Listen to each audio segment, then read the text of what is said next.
Before starting this video, I do want to give a shout out to my patrons that support the channel. And if you'd like to support the channel, there are some great benefits for you if you want to look at the Patreon link down below. So with that out of the way, let's get into this week's video. I see. There is no life in the void.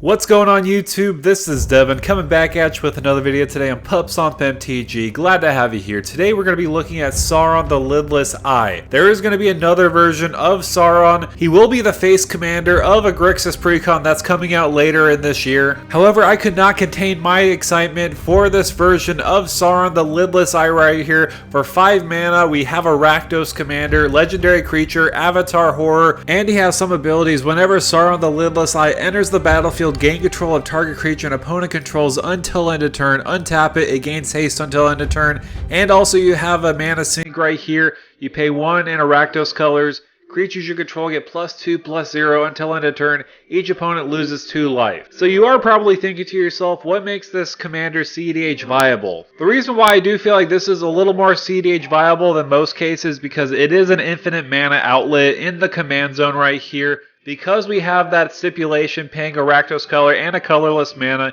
each opponent will lose 2 life.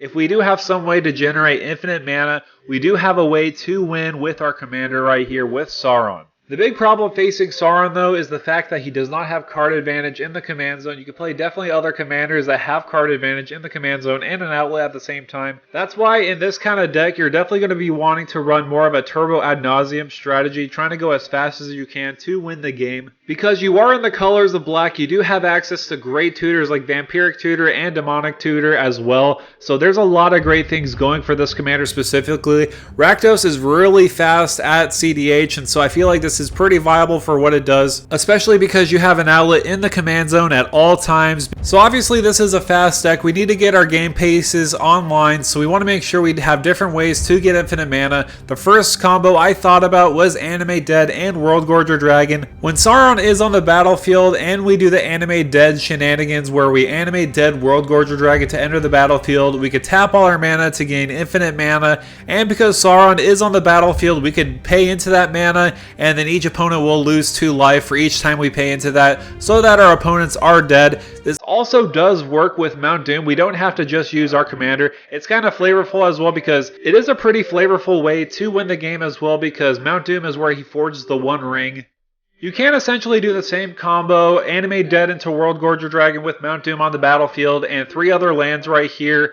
We can tap them in response, and then every time Mount Doom re-enters the battlefield, we could tap it to deal 1 damage to each opponent and win the game that way. However, we want to make sure we have multiple combos. We don't want to just rely on the World Gorger Dragon combo, so I did think of the Stormkiln Artist and Chain of Smog combo. Essentially, you Chain of Smog yourself each time to discard your whole entire hand so that you could copy that spell infinitely amount of times, so that you could use that Stormkiln Artist trigger so that you could gain infinite treasure tokens. Then that way you can mana sink into Sauron the Lidless Eye so that you can make each opponent lose 2 life per time you activate it, so that you can drain your opponents to victory. Another combo you could run in this deck would be Dockside Extortionist and Cloudstone Curio, along with another creature that's a small CMC. But if you do provide enough treasure where you could actually bounce Sauron back to your hand and Dockside Extortionist back to your hand, gaining infinite treasure tokens, it would actually be kind of funny because you could gain control of all creatures your opponents control when Sauron's entering the battlefield again and again, but you're really going to be gaining infinite treasure, so you don't really need to necessarily do that because you're going to just pay into that mana sink so that each opponent loses 2 life each time. Also, speaking about Sauron's first ability right there, I don't really think I've seen a commander actually do that ability straight up. I know I've seen normal creatures do that, but not a legendary creature by himself. The only way I see that ability being really good is, for example, if somebody has a Grand Abolisher on the battlefield, you could take that Grand Abolisher, then you can combo off with one of those combos that I did mention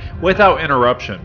But the biggest problem with Sauron is the fact that there's just better commanders to do this with. I do understand that as a evaluation of this card right here. I do feel like Sauron has some limitations compared to other commanders. For example, I do play Tevesh Zod Doom of Fools and Jessica Thrice Reborn right here. It both provides card advantage and an outlet in the command zone, with Jessica dealing infinite damage to everybody. So I do understand this is definitely weaker than those partner pairings right there. And they're also in the same colors as well.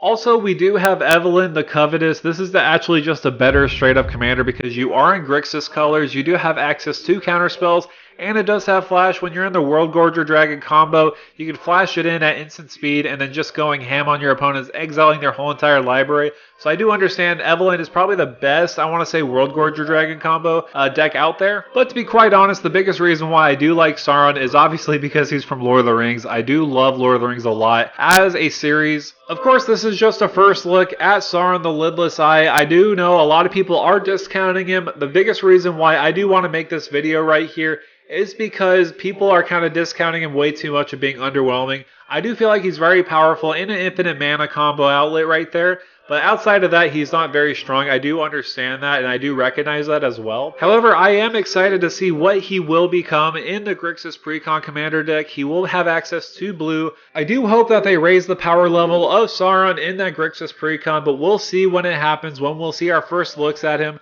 I did just want to look at Sauron the Lidless Eye by himself and kind of compare him to different commanders and seeing some of the options that you could do in a Rakdos deck. So in conclusion, I do feel like he can be a high power commander when you have infinite mana going for you, but again, he does not have card draw in the command zone, which I feel like is the most important in CEDH in my opinion. Again, don't underestimate the fact that he is an outlet in the command zone though. He does have a great ability to drain your opponents to death when you have infinite mana, so I do feel like he is kind of viable, but very fringe, I feel like. He's definitely not A tier or even S tier as well. I do feel like he's more on the fringe level, to be honest. I know some people are disappointed in him, but I do feel like he's pretty powerful for what he does, especially being an infinite mana outlet on the command zone. I know I'm going to reiterate that as much as I can, but people are just underestimating his ability to drain your opponents. But that's going to do it for me, guys. Thank you guys so much for coming by and watching this video on Sauron the Lidless Eye. What are your thoughts down below? I'd love to hear your thoughts.